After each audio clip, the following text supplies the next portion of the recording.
संविधान बचाओ देश बचाओ नारे को समर्थन देते हुए इंडिया गठबंधन द्वारा कांग्रेस की प्रत्याशी श्रीमती डॉली शर्मा के समर्थन में वाल्मीकि समाज द्वारा समर्थन सभा का आयोजन ऋषि पाल धिंगान के नेतृत्व में वाल्मीकि पार्क नवयुग मार्केट गाजियाबाद में आयोजित किया गया, जिसमें भारी तादाद में वाल्मीकि समाज के लोग सम्मिलित हुए, जिसमें मनोज शील, जितेंद्र टांक, संजय टांक, सूरज पालीवाल, देवेंद्र वैद्य, एडवोकेट रवि बेदी, एडवोकेट खेमचंद बेनीवाल, आकाश चंदेल, रवि नंबरदार, अरुण सिंह, वाल्मीकि योगेश कौशल, अनिल मकवाना आदि द्वारा इंडिया गठबंधन की प्रत्याशी डोली शर्मा ने सर्वप्रथम महर्षि वाल्मीकि जी की प्रतिमा पर पुष्पांजलि अर्पित कर मंच पर अपना सम्मान अर्जित किया। इस कार्यक्रम में समाजवादी पार्टी के तमाम पदाधिकारी व आम आदमी पार्टी के पदाधिकारी व कांग्रेस के वरिष्ठ नेता भी इस मंच पर सम्मिलित हुए। वह वाल्मीकि समाज ने सभी का मान सम्मान करते हुए डोली शर्मा की सभा को सफल बनाया। आगामी 26 अप्रैल को मतदान के दिन गठबंधन की प्रत्याशी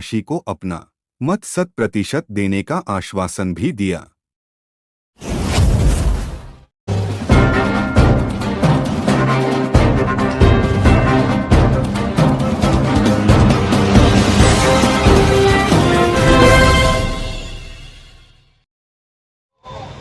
सीवर लाइन साफ करने के लिए बसें आई, वो कितने लोगों को दी गई? उसमें जो प्रोविजन किया गया था, ये प्रोविजन यही था कि जो सीवर की सफाई में काम करते हुए लोग मारे जा रहे हैं, उन लोगों को जो है वो इक्विपमेंट दिए जाएंगे, उन लोगों को वो वैन दी जाएगी। लेकिन उसमें दूसरे ही लोग उसमें आ गए। तो ये सारी चीजों पे हमें विचार करना है कि हम इन लोगों को किस तरह से सत्ता से हटाएं, वरना तो आने वाला समय ऐसा होगा कि हम लोग जो है किसी भी काबिल नहीं रहेंगे। लोकतंत्र इस देश में खत्म हो जाएगा। लोकतंत्र और संविधान को आज की डेट में बहुत बड़ा खतरा है। उस खतरे को देखते हुए हमारा ये कर्तव्य बनता है कि आज हम जितने भी लोग यहाँ पर इस सभा में उपस्थित हैं, मैं अपने साथ एक पर्चा लेके आया हूँ। पूरी दिल्ली में मुहिम चला रहे हैं। पर्चा मेरे ख्याल से बांट दिया जाए तो अच्छा रहेगा। हम पूरी दिल्ली में मुहिम चला रहे हैं, एनसीआर में मुहिम चला रहे हैं कि इस सरकार को कैसे उखाड़ कर फेंका जाए। भाई राजकुमार जी आए थे उसमें, इसमें हमारे प्रशांत भूषण जी से शुरुआत हुई थी और पहली भी जो मीटिंग की थी, और उस दिन इलेक्ट्रल बॉन्ड जो है बहुत बड़ा घोटाला इस देश का, प्रशांत भूषण जी ने उसी दिन कोर्ट में वो जीता था। आप देख लीजिए ये सरकार कितनी निकम्मी सरकार है कि एक अपना रास्ता बना दिया, उसको सीक्रेट बना दिया, किसी को पता न लगे। ये तो कुछ लोग कोर्ट में चले गए और कोर्ट में जाके ये खुलासा हो गया कि सेल कंपनियां, वो कंपनियां जिनको टर्नओवर जो है कुछ भी नहीं, लाभ कुछ भी नहीं मिल रहा उनको, और उससे ज्यादा वोट खरीद रहे हैं। तो भाई वो पैसा जो आ रहा है वो कहां से आ रहा है? वो काला धन तो क्या है? तो ईडी उनपे, ईडी जो है विपक्षी नेताओं पर तो कार्रवाई कर रही है, लेकिन जो ये काला धन आ रहा है और ये जो काले धन से आपके जो है अकाउंट में पैसा गए हैं, उस पर क्यों कार्रवाई नहीं होती? क्योंकि आप सरकार में बैठे हैं। आपने ईडी को, सीबीआई को अपनी जो है पेट संस्था बना दिया है। और अब तो डाउट जो है इसी के ऊपर भी है कि इलेक्शन कमीशन भी जो है फेयर नहीं है। क्यों आपने जो है ना उसमें से जो है चीफ जस्टिस को हटा दिया? अगर चीफ जस्टिस उसमें रहते तो वो इलेक्शन कमीशन की नियुक्ति जो है वो फेयर होती। अब लोगों के दिमाग में डाउट है कि इलेक्शन फेयर होंगे भी कि नहीं। तो हमें जो है ना एक इलेक्शन में इनको हराना है, और अगर बेईमानी पे उतर आते हैं ये लोग तो सड़कों पर तो निकलना पड़ेगा।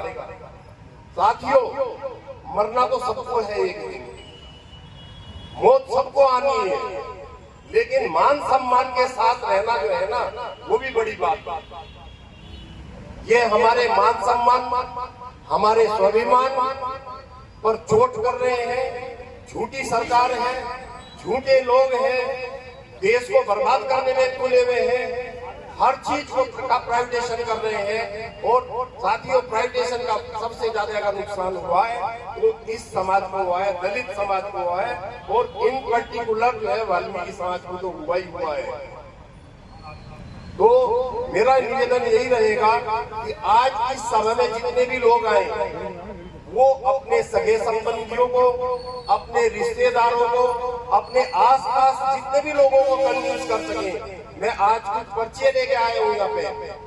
अगर कोई व्यक्ति जो है कहीं पे हमारी मीटिंग करवाना चाहता है, हम नॉन पॉलिटिकली मीटिंग कर रहे हैं, लेकिन हम पॉलिटिक्स को नॉन पॉलिटिकली प्रभावित करके मानेंगे। हम लगे हुए हैं इस काम के लिए। तो मेरा पुनः निवेदन है कि हम लोगों को केवल इस सभा तक जो है ना अपनी बात नहीं रखनी है। जब हम इस सभा से विसर्जित होकर जाएं तो अपने मन में ये संकल्प लेकर जाएं कि इस निकम्मी सरकार को हटाना है, और हमें जो है जिस तरह से जो है कांग्रेस ने अब वायदे किए हैं, उन वायदों को देखते हुए इस जो है गठबंधन को मजबूत बनाना है। और केवल हमारी पार्टी यहीं तक सीमित नहीं रह जाती, क्योंकि अक्सर ऐसा होता है कि जब चुनाव होते हैं, चुनाव जीतने के बाद अक्सर सरकारें जो है अपने वायदों को जो है सही ढंग से पूरा नहीं करती। न केवल लेकिन अभी हमारे सामने सबसे बड़ा टारगेट क्या है कि लोकतंत्र और संविधान का जो खतरा है वो ज्यादा बड़ा है। वो लड़ाई तो हम उन लोगों से बाद में भी लड़ लेंगे, हमें की लड़ाई, लेकिन संविधान और लोकतंत्र अगर खत्म हो गया तो स्थिति क्या होगी। ये इस देश में मनुस्मृति का शासन लाना चाहते हैं। ये इस देश में संविधान को हटा के फिर उन्हें उन व्यवस्थाओं को लागू करना चाहते हैं, जो कि हम लोगों के हित में नहीं है, इस देश के हित में नहीं है। तो देश हित में मेरा आप सभी लोगों से निवेदन है कि उन्हें जो है सोचे, और इस सभा से जाने के बाद अपने कर्तव्य को न भूले कि हमें जो है इस सरकार को हटाना है। बिना हटाए काम नहीं चलेगा। ये तो लड़ाई लड़नी पड़ेगी, और सावधान भी रहना है कि ये बेईमाना ना कर पाए। और मरने से तो डरना नहीं। देखो हम सब लोग जो है ज्यादातर जो है 60 क्रॉस कर गए हैं, तो भाई कितनी साल की जिंदगी है। हमें लड़के नहीं, घर में बैठ के सड़ के नहीं मरना, हमें लड़के मरना है। और मेरे ख्याल से यहाँ पर कितने लोग सहमत हैं इस बात से कि हमें जो है इस सरकार को हटाना है? हाथ खड़े करके बताइए और कसम लीजिए कि हमें जो है इस सरकार को हटाना है। हाथ खड़े करके सभी अपने दो हाथ करके खड़े कीजिए। इस सरकार को, निकम्मी सरकार को हटाना है, जो संविधान विरोधी है, देश विरोधी है और देश के हित में नहीं है। उन्हें अपील करता हूँ कि इस सरकार को हटाएं। ये सरकार पूंजीवादी सरकार है, पूंजीपतियों को जो है सारी चीजें दे रही है। पूंजीपति इस देश में बड़ी तरक्की कर रहे हैं। जो पूंजीपति जो है, अब देखिए कितनी ये देशद्रोही है, हमारे स्वास्थ्य से खेल रहे हैं। किस तरह से जो दवा कंपनियां जिनको जो है सब स्टैंडर्ड दवाई बनाई, उनसे भी इन्होंने चंदा ले लिया। और वैसे तो धर्म के ठेकेदार बनते हैं, लेकिन बीस कंपनियों से भी जो इन्होंने इलेक्ट्रोल बॉन्ड में अपना पैसा लिया है। ये तो भला हो कुछ जो है विसिल ब्लोअर का, जिन्होंने जो है कोर्ट में गए और इसको इस धंधे को खोला, और पूरी कोशिश इन्होंने की किसी तरह से जो है ये खुल ना पाए, लेकिन कोर्ट भी सख्त हो गया। उन्होंने कहा नहीं, लेके आइए, सारे जो है ना वेबसाइट पे डाल दिए, तो ये खुलासा हो गया।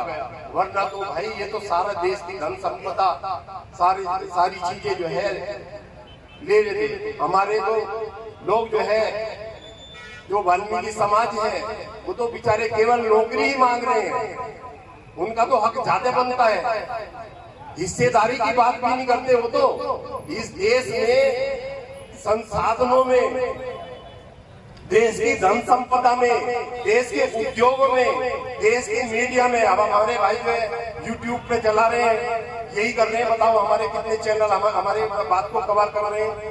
तो हमारी तो हिस्सेदारी नहीं है किसी भी क्षेत्र में, तो हमें तो आगे हिस्सेदारी की भी बात करना है, केवल नौकरी की बात नहीं करनी। हमारी नौकरी को तो ये खा ही गए हैं। वहां पर जो 5-5 हजार रुपए में जो बच्चे सफाई के काम में लगे हैं, वो अपने घरों को कैसे चला पाएंगे? ये एक बड़ा सोचनीय विषय है। तो हम ये तो हमारी डिमांड है ही, लेकिन लोकतंत्र और संविधान अगर नहीं रहेगा तो हमारी उससे भी ज्यादा बुरी स्थिति रहेगी। बेकार ये हमसे बेकार भी कराएंगे।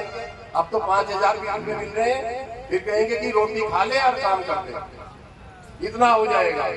तो साथियों, मेरा आज आप सभी से निवेदन है कि केवल इस सभा में आकर बात सुनकर नहीं जाना है। जब आप यहाँ से जाएं, अपने रिश्तेदारों को समझाएं कि हम इनको वोट क्यों दें। हम इसलिए वोट दें कि इन्होंने इस समाज की बेटी को जबरदस्ती हाथरस में जला के मार दिया था। हम इसलिए वोट दें इन्हें कि हमारी नौकरी खा गए।